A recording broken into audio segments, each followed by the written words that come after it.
It's another podcast with Huellas, Montaña with my colleague Javier, and today we are going to interview a very interesting. He's amazing about all the things that she's have been doing, what she have been through, and what's going to come very soon also. So Yes. Javier, to whom we're going to speak today? We're going to speak with a person that has transformed her life into an inspiring journey of mountaineering and adventure.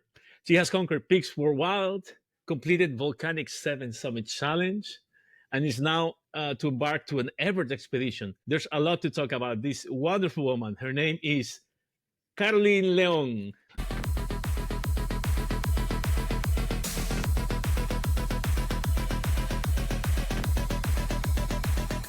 Huellas en la montaña, el podcast con Jorditoms y Javier.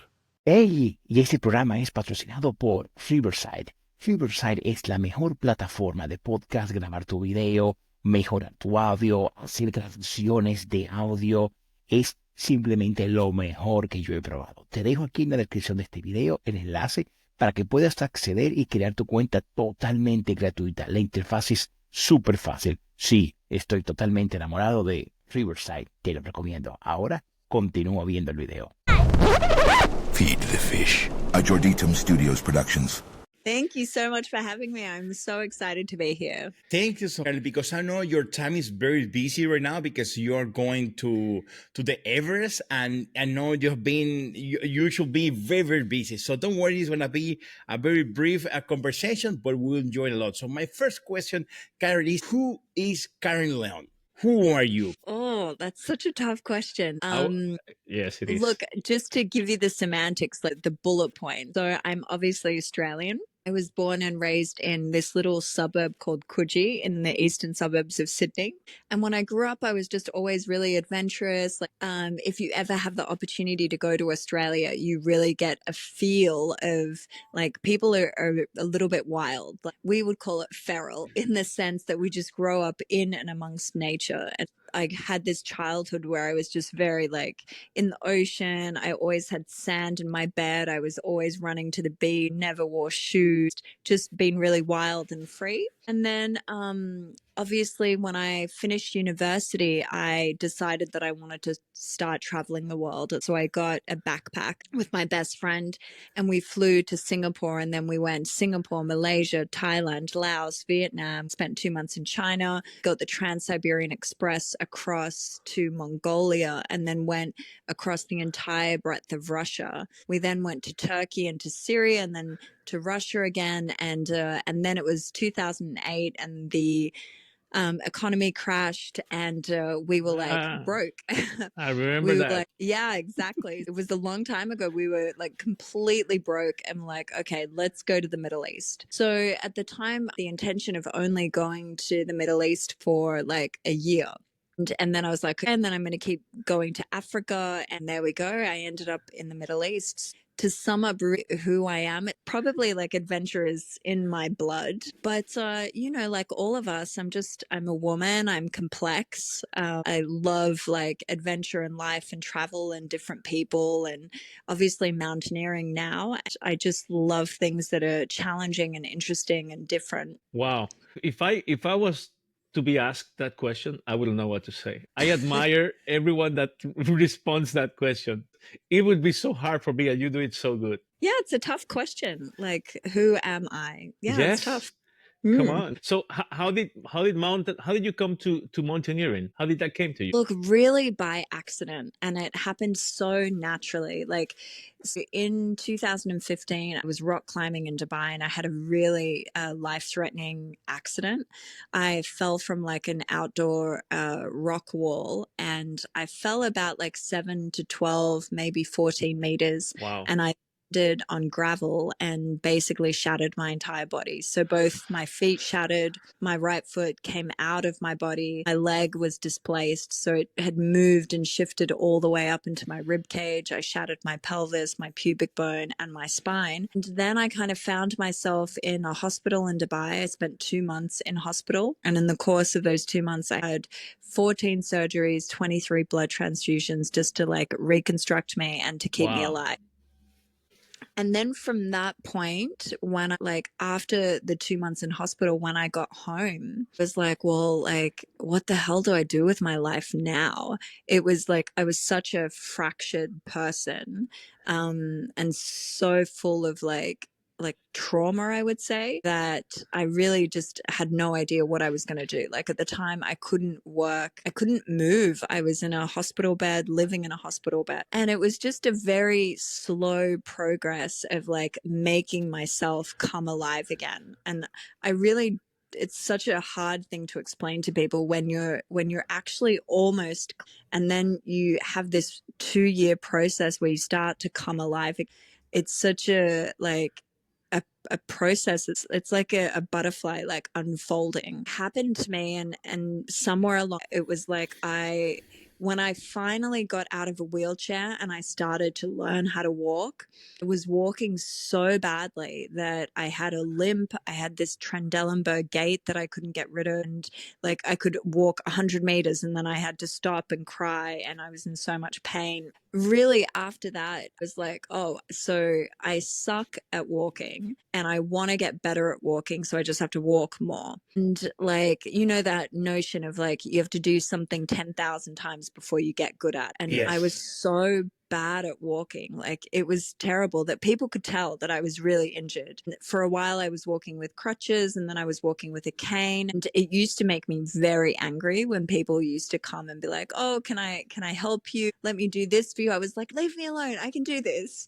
Anyway, so to cut a very long story short, I just started walking. And I found that the more I was like walking outside, the more I could walk 100 meters. And then 2 weeks later, it was 200 meters, and then 300 meters. And then I was in pain when I got to 500 meters, and then I would have a rest. And then tomorrow I would do 501, and then 502, and 503. And about 4 years later, I went to Australia because I was doing a lot of rehab at home. I went back home, and a friend of mine was like, let's go climb Australia's highest mountain, Mount Kosciuszko. It's 2,200 meters. Like you can do it in a day. It's a day hike. And at the time I was still very much disabled. Wow. And I kept saying to him, like, you're crazy. I can't do this. And we went. And we got to the summit, and it was amazing. And it was one of the first times that I felt alive. And after that, I was like, oh, like I found something that makes me feel alive. And I hadn't had any of that for 4 years. I was just like grinding like a rat on a little treadmill. And then literally about a couple months later, I came back to Dubai, and I was like, all right, I'm going to go climb all the mountains in the Middle East. At the time, no other woman had done it before. And I realize now why, because it's so dangerous. At the time, I was like, okay, I'm going to climb every mountain in the Middle East. I'm going to go to Syria, to Turkey, to Iraq, to Iran, to Lebanon, Yemen, to Kuwait, Bahrain, Saudi Arabia, and I'm going to climb their highest mountains. And look, some of them are quite high and some of them are really little. But it was just something that I wanted to do. And I found a guide for each of those mountains, and I went off alone. I went completely alone into these countries. And now I look back and I was like, oh, I was definitely crazy. But it just made me feel so alive. And for someone who's come back from the brink of death, you really clutch onto things that make you move forward and make you feel alive. For me, it just felt like a calling, and I just allowed it to continue and continue and continue. For a very long time, it was the only thing that made me feel like a human being again. Wow. I hear your story and I get goosebumps. I kind of feel that first time you go to the summit. I mean, how powerful was that moment? I mean, beautiful. It was so beautiful. I cried, and then I couldn't actually walk down because my feet were so sore. So my friend had to carry me, and then we had to call the park rangers, and the park rangers put me in the car. So it was like a double-edged sword. It was great, but it was also very painful. Yeah, but like life, I mean, that's life. I mean, life is great. It's also painful. Exactly. That's the best description of life. Like the people that love mountains, I think they find a lot of similarities between climbing mountains and life. I think there's no one that does mountains that does not do that, because it is like life in such many ways. And you say like you were a little crazy to do what you did, but I think Mm. crazy would have been not to do it. And Yeah. I look, yeah, yes and no, because there are other ways that you could make yourself come alive. really, I mean, I you may, you did that was what you felt. yeah, true. Very true. I mean, you just follow what you felt. The crazy thing is not to follow that. If we can learn something about it, Yeah, look, no one's ever no. said it the way that you just said it then. I think you're probably right that it would be crazy not to follow it. But I think for many people, fear is such a inhibitor.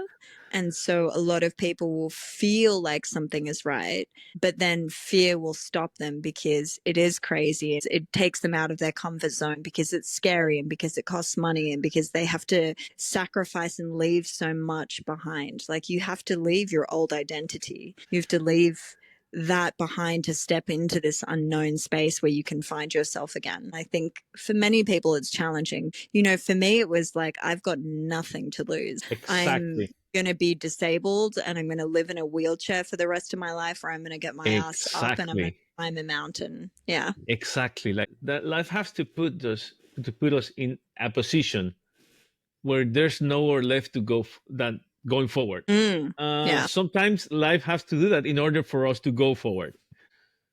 I don't know why, but it is like that. Caroline, what you have been through, you are a very positive figure to follow. Did you become a speaker, empowering others to follow the dreams that anything that can happen to them?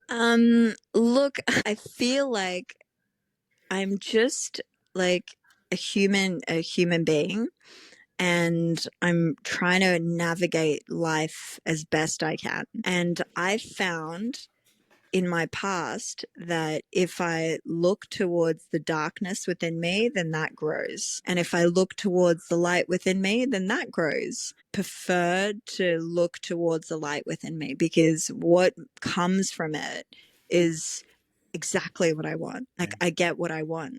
Do you understand what I mean? Like I Yes. want to go and climb every mountain in the Middle East, and I feed the possibility that that's possible, and then it happens because I make it happen. Whereas like if I feed the part of me that's like, oh, you're disabled and you're in a wheelchair and you'll never walk again, then that will be my reality. I will be disabled and I'll be in a wheelchair and I'll never walk again. And for me, like once I understood the power of like my thoughts, it was very easy for me to be like, fuck this, I'm not spending any time living and feeding the reality that I'm going to be in a wheelchair. Wow, this is so inspiring. Yes, it is. It is so inspiring.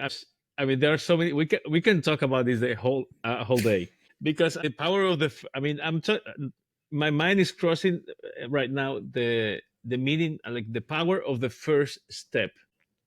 I mean, and that mountain. I mean, well, the first step from the moment you got off the chair, you've been doing first steps. Yeah. And it's been like when you went to the mountain, that was another first step. And every journey starts with the first step, and that's the hardest step sometimes. It is. You had no choice, but it is also the hardest one because you always have a choice. You have a choice not to do it, and we all do. And Yeah. we start with that, with the first step, and it's taking you to Everest. Yeah. It's wild. Yes, it is totally wild. Before entering into the Everest top, I want to let you know, Karen, maybe, I don't know, 1 or 2 months ago, we interviewed, Javier and I, to a couple who went to hike in Pakistan. And they told me that they were dangerous, but she didn't feel safe.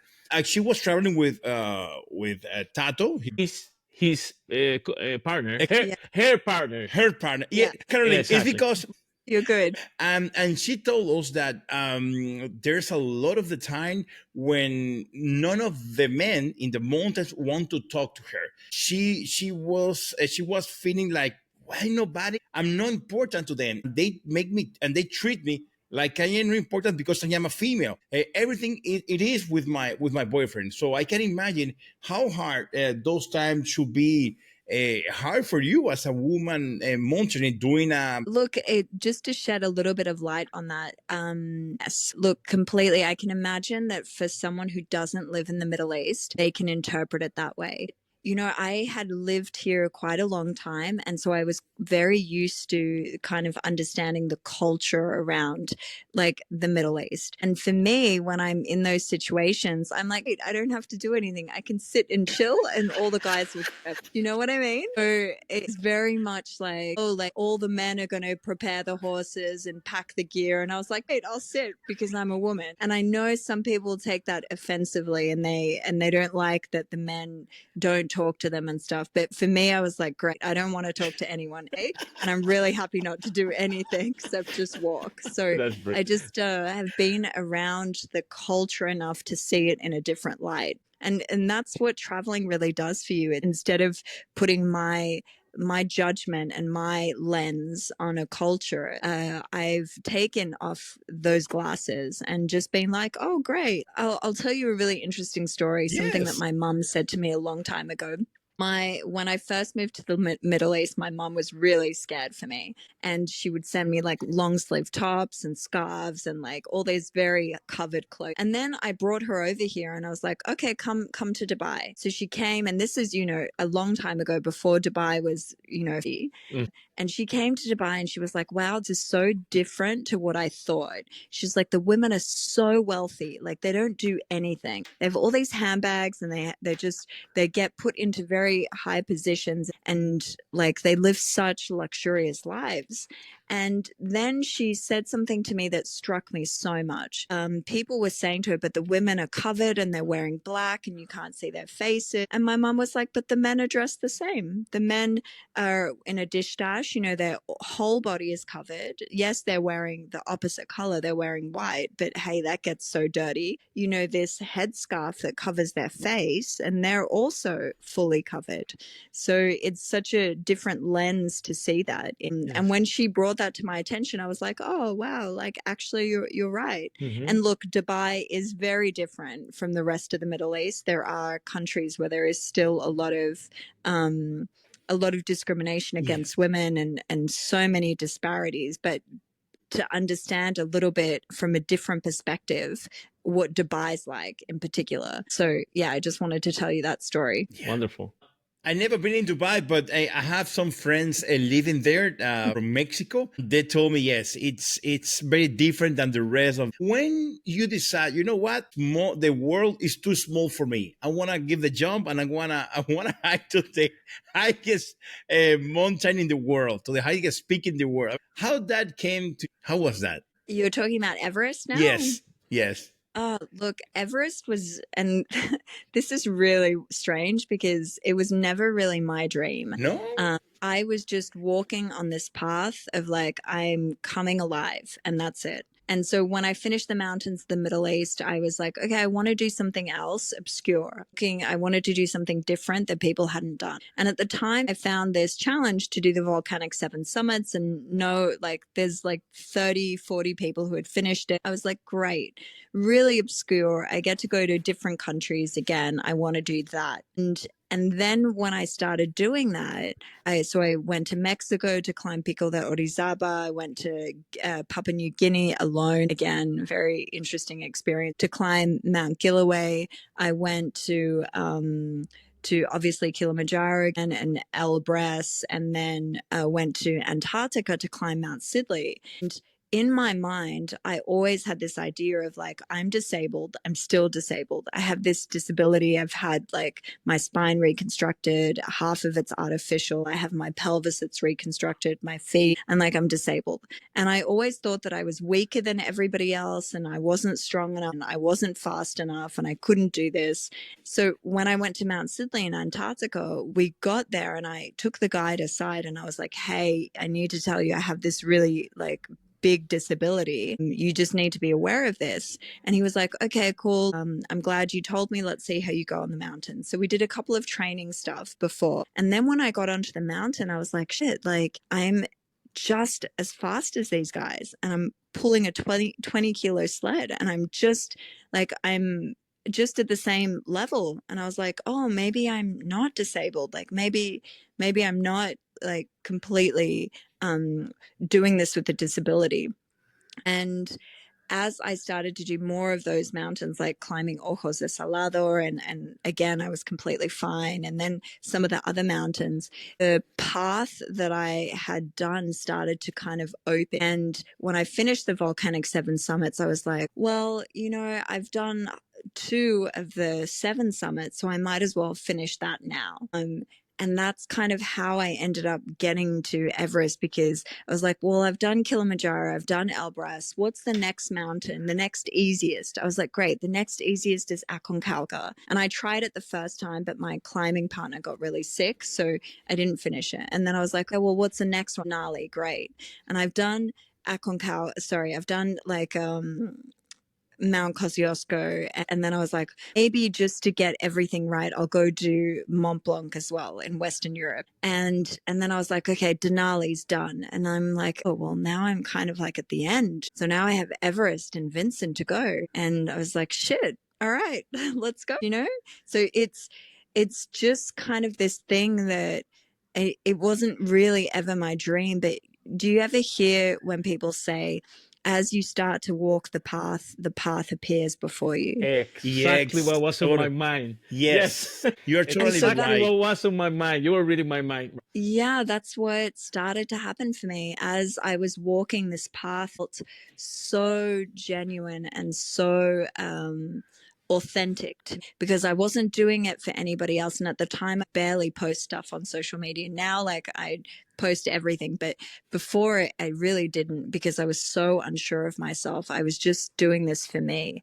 It really, the path just appeared. And then when I got to Everest, I was like, okay, I'm someone who's very spiritual, and I feel like every mountain that I've climbed, I've learned something deeply powerful, and I've taken something from them. Been very fortunate to be given a gift from every mountain that I've been on. Yes. I had to kind of check. I was like, okay, I'm going to go do some hypnotherapy and some regression, and I'm just going to check if this is right for me, because I don't want this to be about ego. I want to make sure that I'm still on the right path. Obviously, you guys are from South America, so you know very well ayahuasca. Every time I'm lost, I go to ayahuasca again. It's one of the things that helped me get on the right path. And I just check, am I still on the right path? Other ayahuasca, is this the right way? And if I get a slap in the face, and I change. And if the path opens, then I'm like, okay, the path is open, so I'm going. And this is just how Everest manifested and how it happened. Every time I checked and I did some work on it, and I went to ayahuasca and just checked, she was there, like Everest was there. So I was like, okay, I'm ready. Yeah, I love, I mean, I'm hearing every word you're saying. You said manifested. And I think that's a very important thing in your life, because I think you have been making things, I mean, even the path opens up, but you kind of throw that to the universe first. And then it comes back. Like, I think you have to, like, something really beautiful that I read, and I think it might have come from either like Will Smith's book or Green Lights by Matthew McConaughey. And it was just like, when the universe is open and when you're getting yes, yes, yes, there's green lights. And when the universe is closed, it means stop and rest. And so I like to be an observer of what's happening in the universe. And if I have this ideal, like, okay, I'm going to go climb Everest, and everything in my life opens up to make it happen, then I'm like, shit, that's a yes. Now I'm going. But if everything closes, and I'm like, maybe this isn't the way forward. But yeah, so I just, it's a interesting way to live. But I think when you're doing something that's quite dangerous, especially going alone as a woman, and then also climbing some very dangerous mountains, I think you kind of have to like be a little bit intuitive. Now, do you ever thought in your wildest dreams that when you start walking, you were going to have a Guinness World Record?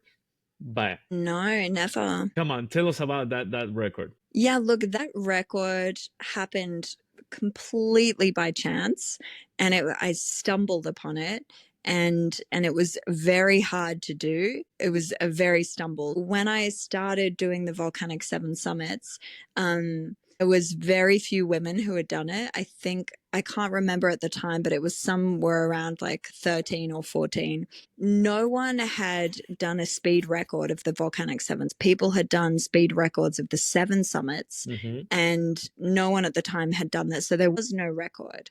And I was like, oh, that's really interesting. I'm going to try and do it, and I'm going to see how fast I can do it. And obviously I chose the worst time because I chose COVID.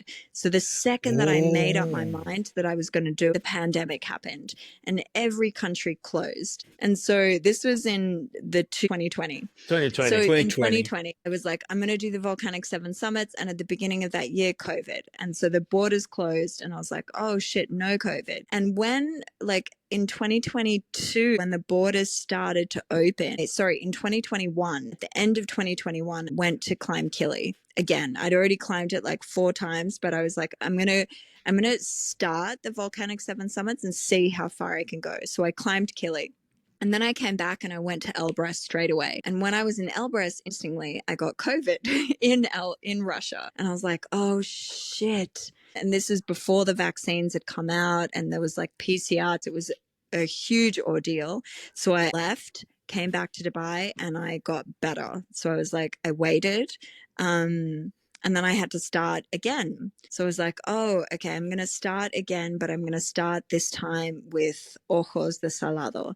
A couple of months later, in December, I flew to Chile, I climbed Ojos de Salado and I summited. And I was like, great. Literally a month before, border just opened. The Chilean border just opened. And I was like, great, I'm going to Chile, I'm climbing Ojos. So when I got to the summit, I was like, Sidley next, I'm going to Antarctica. And literally 5 days later, I was in Antarctica and I was climbing Sidley. And then I went up to Miami to see my family and to rest a little bit. And then I was like, okay, Pico de Orizaba, and I got to the summit. And so once I did those 3, I was like, oh shit, I just finished the hardest 3 on that list. So now I'm going to go back and try Kili and Mount Gilaway and Elbrus and Damavand. And so I decided I was going to do the other 4 again. But then again, huge problems. I was trying to get a visa for Russia and then the war broke out. I was trying to go to Iran to go climb Mount Damavand, and at the time Trump was in office and he had detonated a missile or something that had killed one of the leaders of the Iranian Revolutionary Guard. Yes, Soleimani. And then the borders didn't close, but it got really hard to get into the country. So then all this political stuff. And so I went to Iran the first time with a visa.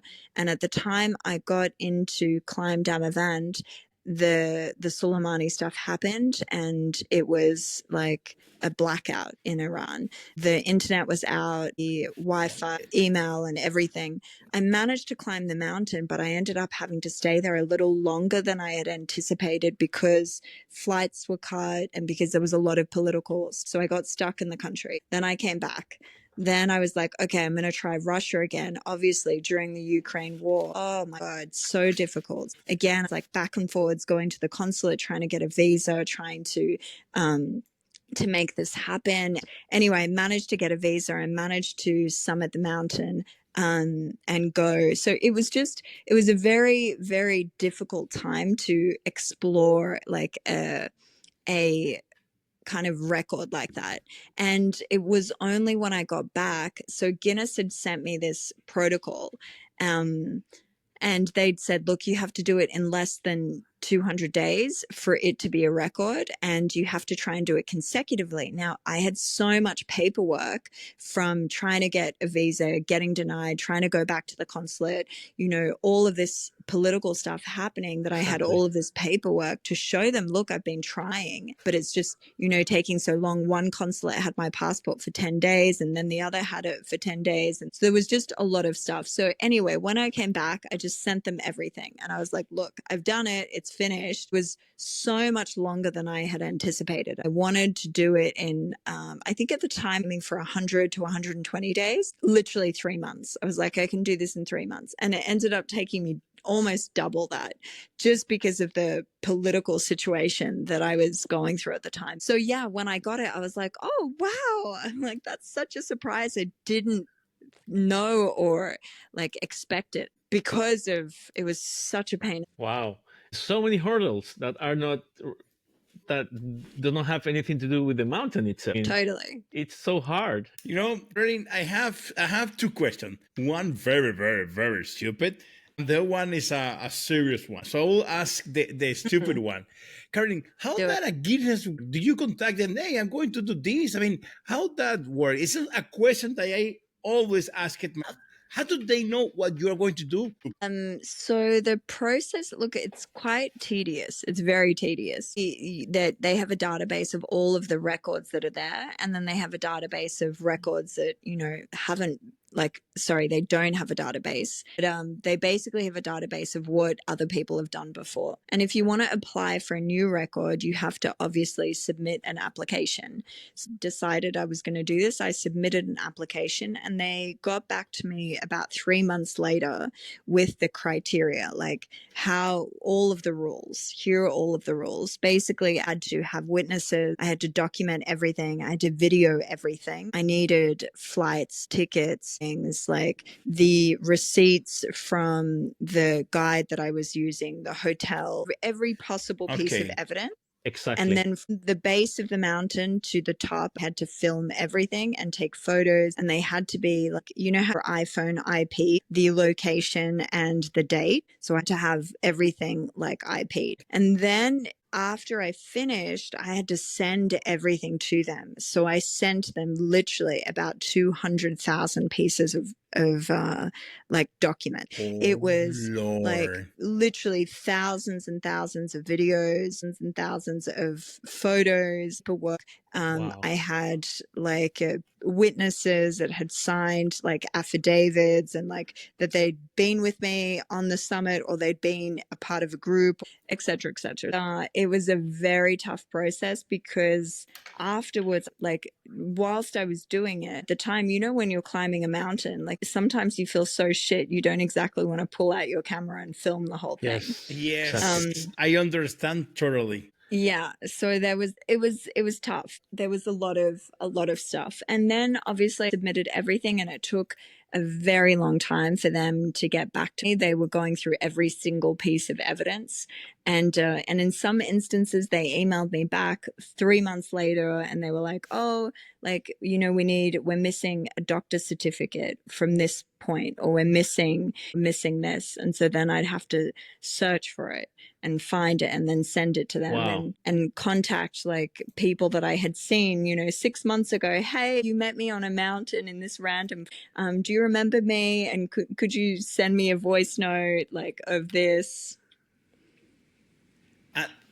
I don't know if you can see the screen or not, but I am showing the official website of Guinness World Record, and here you are.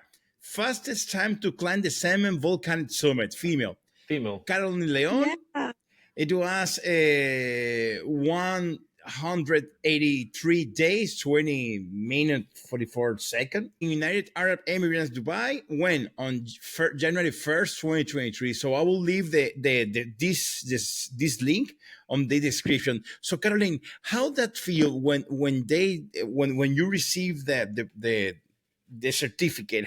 How was that moment? Look, it was very much an anticlimax. I got the certificate and I was like, okay, great. Because it happened so like it happened a year before. So slow, So yes. by the time it took them a year to certify. So by the time I finished, I was like, oh, well, I'm already halfway through the 7 summits. Like, this is old news. What are you talking about? Yeah, but it's good to have the certificate. Now, Yeah, I it's have not- it. It's official.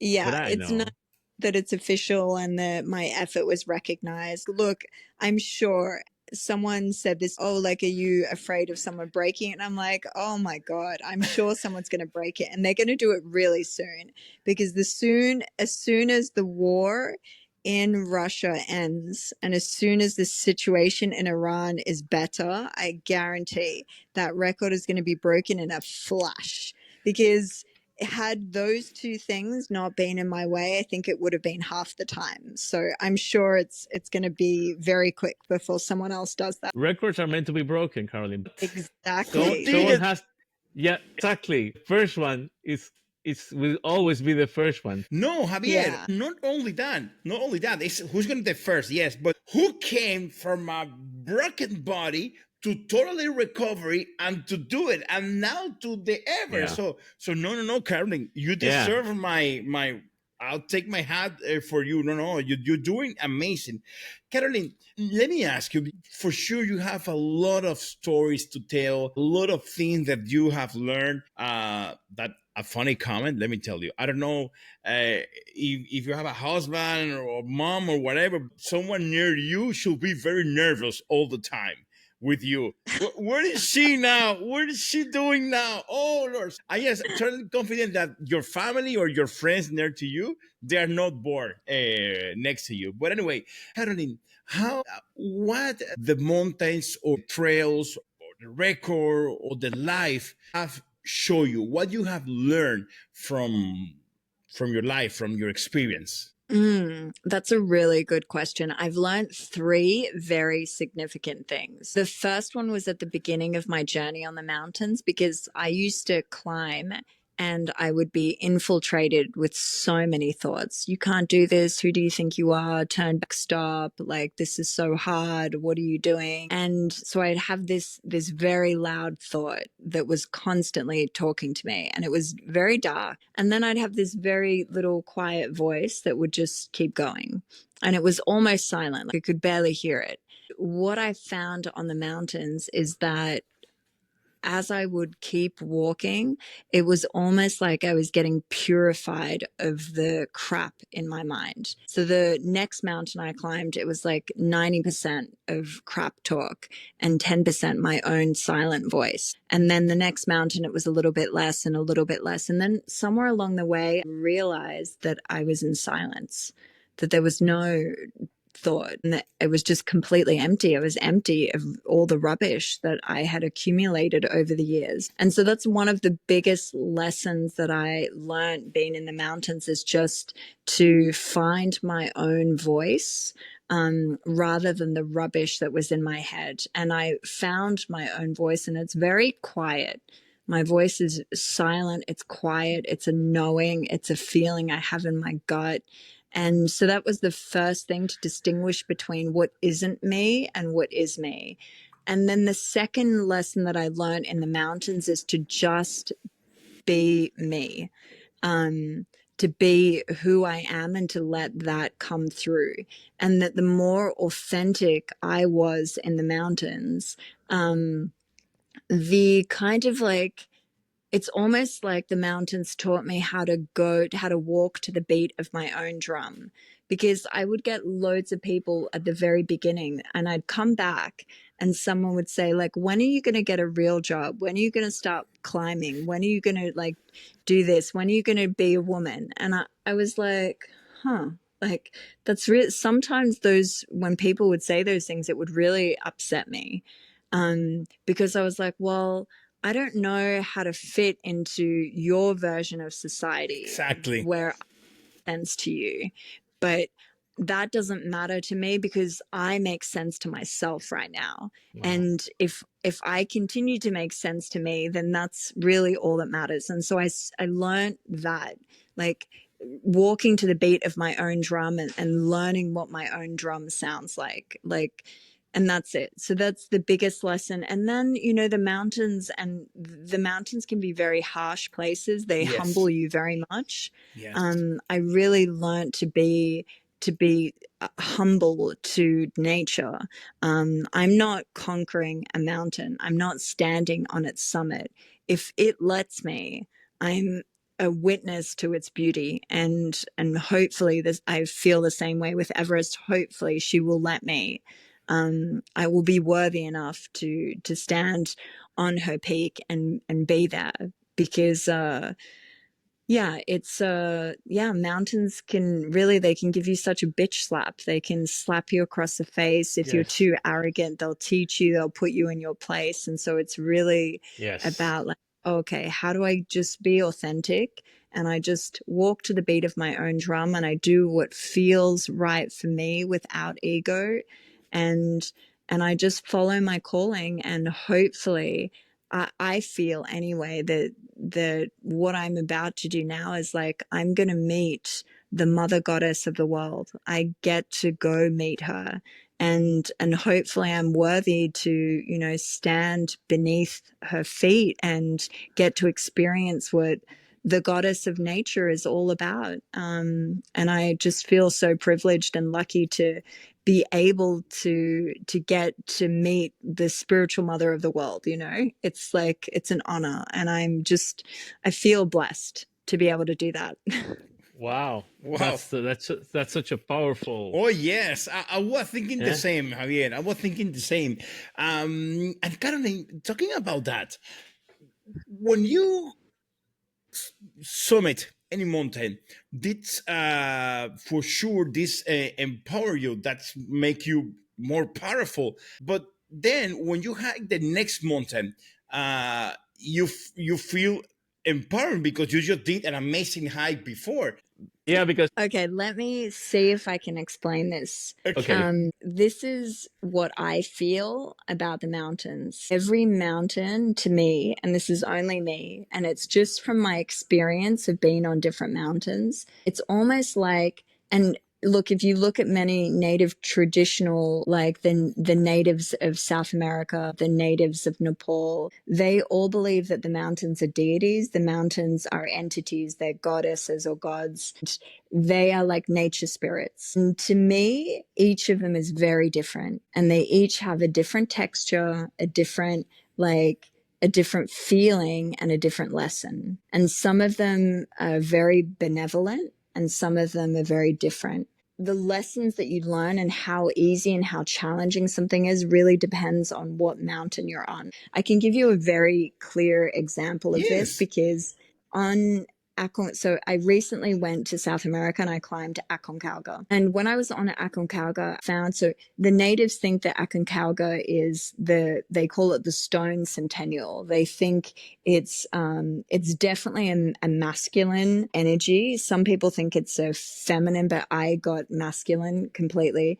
That it is this kind of like stone centennial. It's this silent, like deity, and it is a very beautiful mountain. And when I climbed it, the whole time I was like, oh, I feel really good, I feel great, this feels easy, amazing.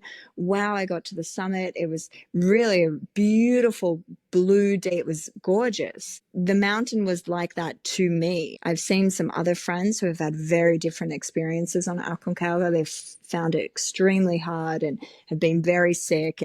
So then a couple of days later, I flew to Ecuador and I went to climb Chimborazo. Chimborazo is a very different mountain. Again, it's worshipped by the native people in South America, and it has a very different feeling. When I was on that mountain, man, the whole time, like, oh my God, this mountain was kicking the shit out of me. I had really bad weather. It was so stormy, freezing.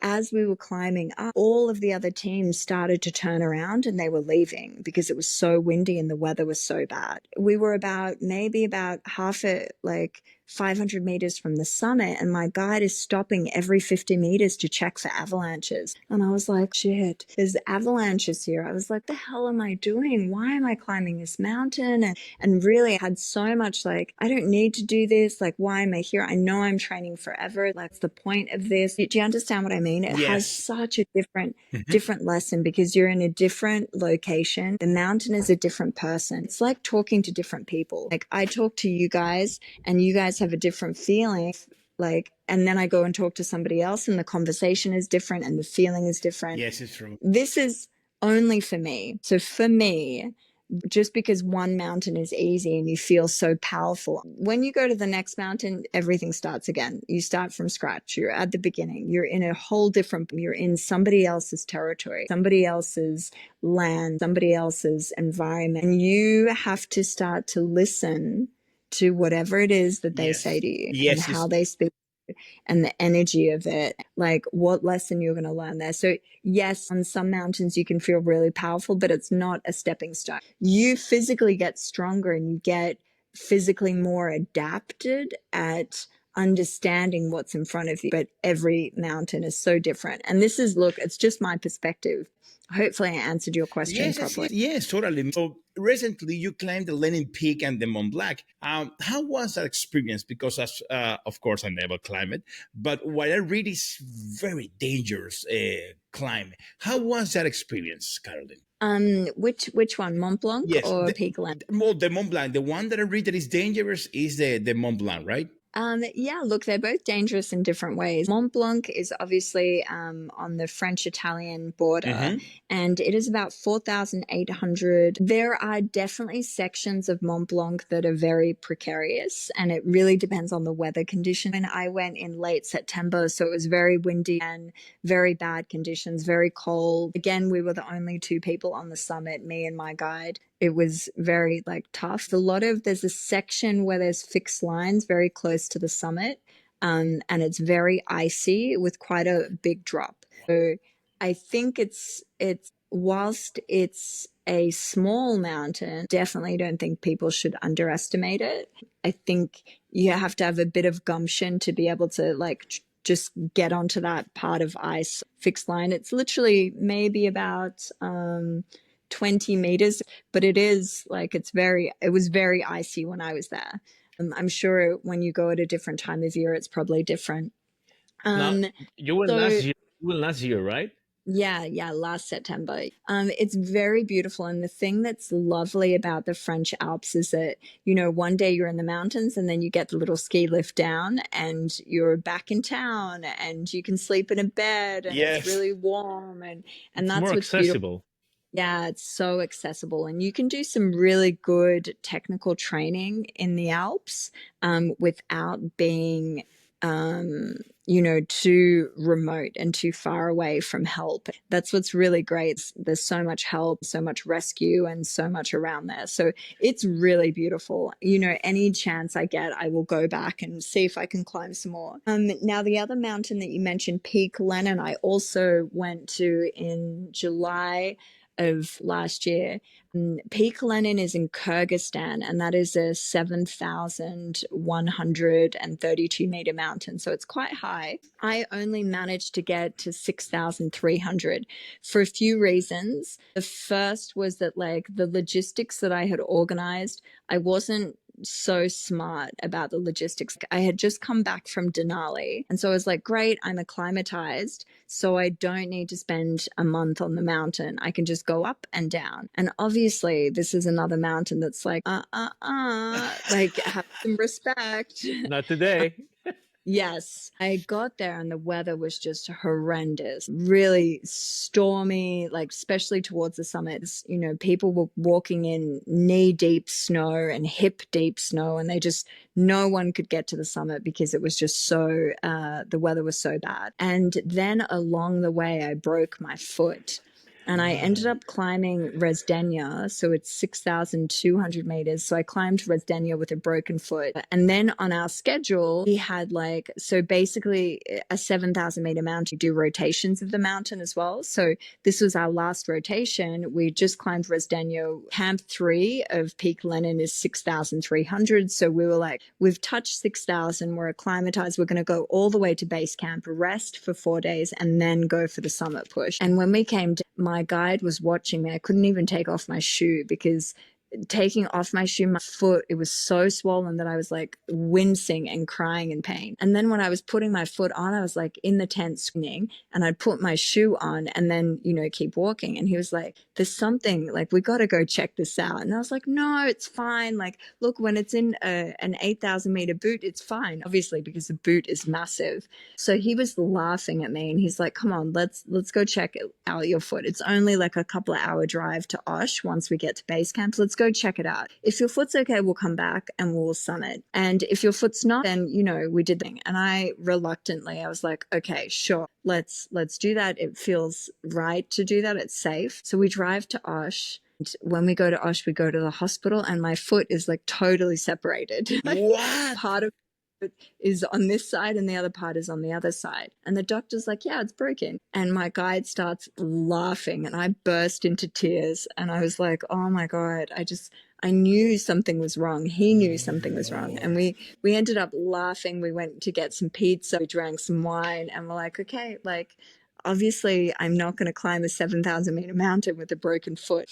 That was the end of that. So I would say Peak Lenin is obviously a more dangerous man, but I think it needs a little bit more time. I think if you want to summit, you probably need to give yourself 3 to 4 weeks, because then you allow yourself to acclimatize properly, but then you get a really good weather window like they do on Denali. On Denali, any schedule is 24 days. And if you summit faster, great. If you don't summit faster, then, you're on the mountain for 24 days. Whereas Peak Lenin, because I very naively thought, oh yeah, I'm acclimatized. I've spent, 3 weeks on Denali. I can just come down and go. Obviously, I didn't think about the weather. So, yes. Oh, Lord, Karen. Wow. So, Karen, go ahead. So, this is Denali. Aconcagua is the highest point you've been, I think. Talking about altitude now. Yes. So Aconcagua and Ojos de Salado, they're very, very close. But yeah, that's the highest I've been. How do you feel in altitude wise? Because people should know that you're in a few days you're going to Everest. I want to talk about Everest a little bit, but tell me, how do you feel? Like, how do you see how have you trained? How has this an 8,000 meter mountain, from everything you've done, and how have you been training for this? Because this is coming like right away. When are you leaving? 11 days. Oh my God, right there. Are you excited? Look, I am, it's really a mix. I've been really insulating myself a lot. So I don't feel nervous. I don't feel too excited. I can definitely feel that it's coming very quickly. But this last few weeks, I've been really peaceful and calm and very relaxed. And I tore the meniscus in my left knee after I got back from Chimborazo. And my training is considerably more mellow than what it used to be. Again, like I was saying too, it's the universe telling me to slow down. So I've been training a lot, but I've been training just in a different way. So for example, like normally every Monday I would run 15 Ks. And instead I'm walking 15 Ks. Like I'm walking with a pack, like a 5 or 10 kilo pack, but I'm walking, I'm not running. And I used to do that 3 times a week. So I used to run twice on flat terrain, and then I would run once a week, 10 Ks in the mountains. So that's gone. I'm still doing those 3 training exercises, but I'm not running them. I'm just walking them. And then I still go to the gym every day, and I lift quite heavy weights for my body weight. But now, because of my knee, it's gotten a little bit lighter. And then some of the other training stuff that I do has also gotten a little bit lighter. So even though I'm training a lot, it's just the texture of how I'm training is a little bit different. So that's kind of the training aspect. How do I feel about it? Like, if I don't talk about it, I feel great. When I start talking about it, I'm like, oh shit. Like, I feel like people are more worried about it than I am. Like, so I've climbed Everest Base Camp, so I know what that's like. I know what the first 20 days of this trip is. And then I've climbed La Boucher, so I know what the next 5 days after that are like. And so then really it's like, now I have the next 30 days. So I feel very relaxed about the first part. And then in the back of my mind, it's like, I'm just going to take each day as it comes and just see what happens.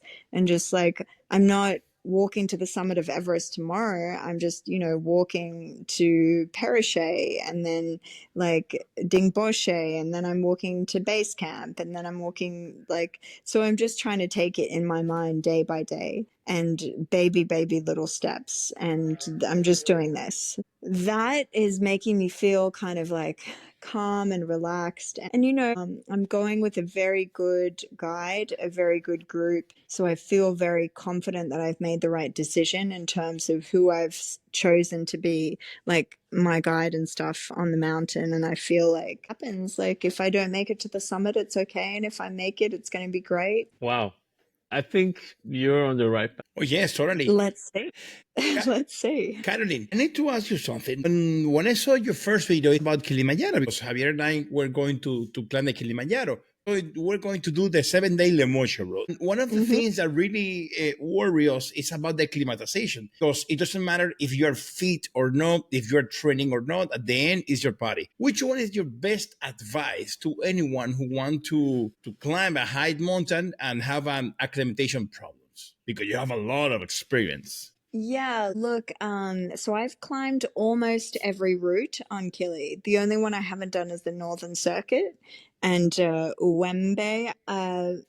Definitely Lemosha is a really good route to climb because like even if you do the 7 or the 8 day, Lemosha goes up. So you go up, you sleep low, you go up, you sleep low. Even though the path is much more undulating as opposed to when you do the Rongai route or Morango route, you just kind of go up the whole time, even though it's very small and gradual. You're not getting these undulating like hills where you go up and then go down and up and down. So it definitely allows your body to acclimatize. So it's a good choice, the Lemosha route, to do as kind of like a Kilimanjaro. I think what I would suggest to people is just take this is probably not good to say online. When you are at sea level and you get a headache, you take Panadol. Yes. When you don't feel well at sea level, you take something like you get a cold and you take medicine. And so I say to people a lot, like when you go to the mountains, it's all the same medicine that you use at home to make yourself feel better. And you got to almost imagine that you're an athlete now. You've moved into this athlete realm and you have a mission, and your mission is to get to the summit. So you really have to give your body everything that it needs in order to be able to get you there. So if you need medicine, if you need this, if you need that, if you need like a hot water bottle, you're trying to make yourself feel as comfortable as possible so that it is in the best shape that it can be, so you can get there.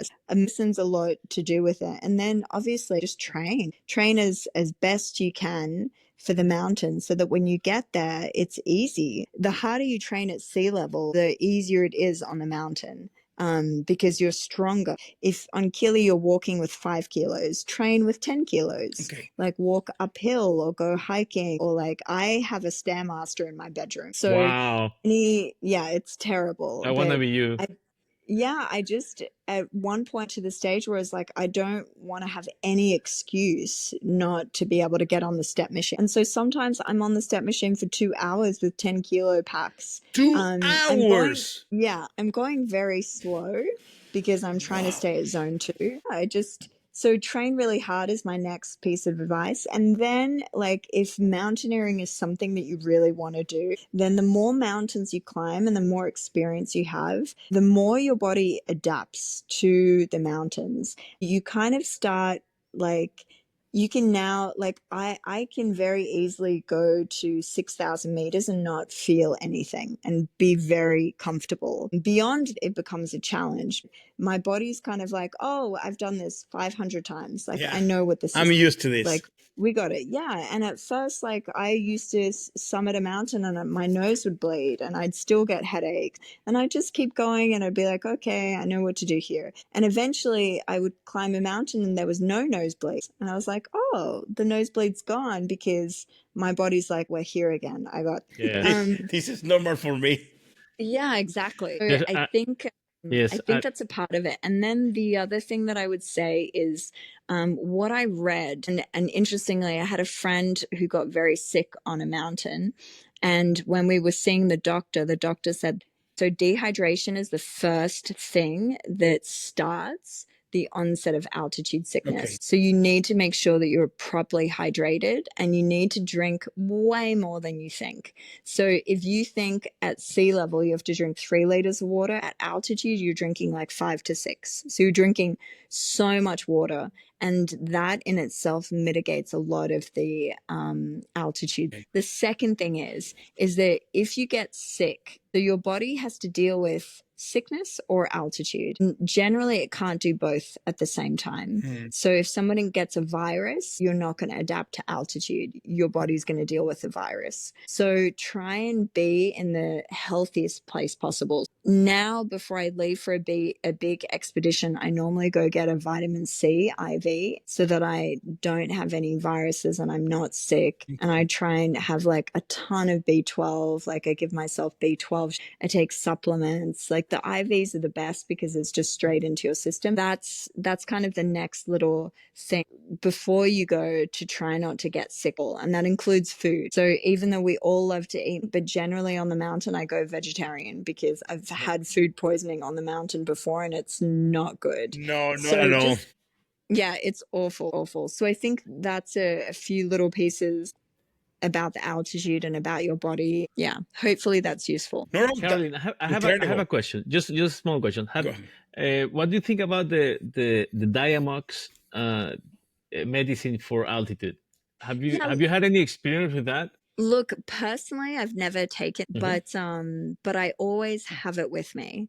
And I've taken other medicines before. Normally, I take quite a lot of ibuprofen, because sometimes I can be prone to getting like headaches, especially like on Aconcagua and Ojos, because the climate, the weather is so dry. Like you're in a desert, it's so dry. So, I think that with all of that stuff, it's really individual. It's exactly what I said to you before. Like you have this medicine. If you feel like it helps, then take it. If you don't feel like it helps, then don't take it. Exactly. But to me, I'm very open-minded about all of that stuff. I think, we have all of this medicine at our disposal. Why would we not take it? I've never personally taken it because I haven't needed to.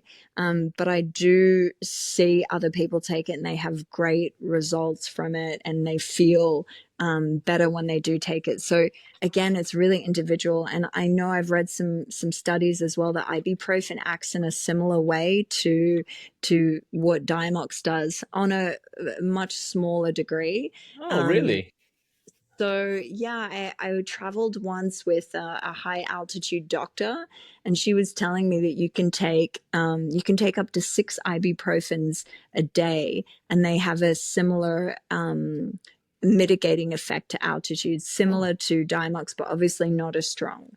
It doesn't have the carbon dioxide elements that Diamox does, but I think, medicine's there to be used, and then we should definitely use it if we want to. And again, everybody's an individual and they should do what they feel is right, but that's my personal opinion. Caroline, perfect. Thank you so much for this. We really enjoyed this podcast with you, and I want to close with the last question for you, Caroline. And to those people that you are inspiring right now, Caroline, which one is your advice to them for their life? That's a really good question. I think I'm going to say 2 things. The first thing is that I have no idea what I'm doing. So if it looks like I do, I really don't. I'm just doing what I said, which is I'm just following the beat of my own drum. I'm just listening to what my heart says, and I'm just walking that path. And I think that's probably the only advice that I can give to other people, is to do the same and to be unashamed to do them.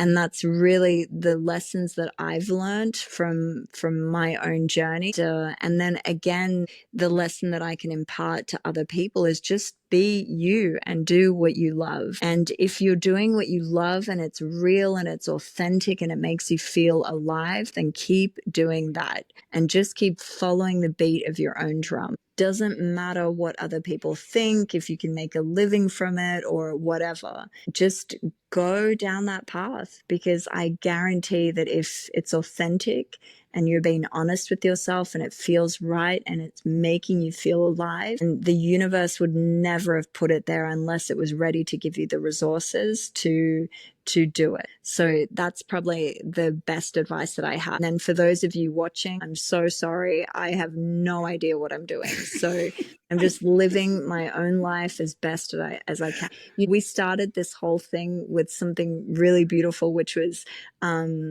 like life can be really hard and really painful at the same time. And I've definitely had my fair share of that. It's been very hard and very painful, but also very beautiful. Yeah, like no judgment. Like I don't judge anybody else. I know life is really hard. I know that none of us know what we're doing. We're all just trying to navigate it as best we can. And yeah, that's my advice. Wow. Thank you so much.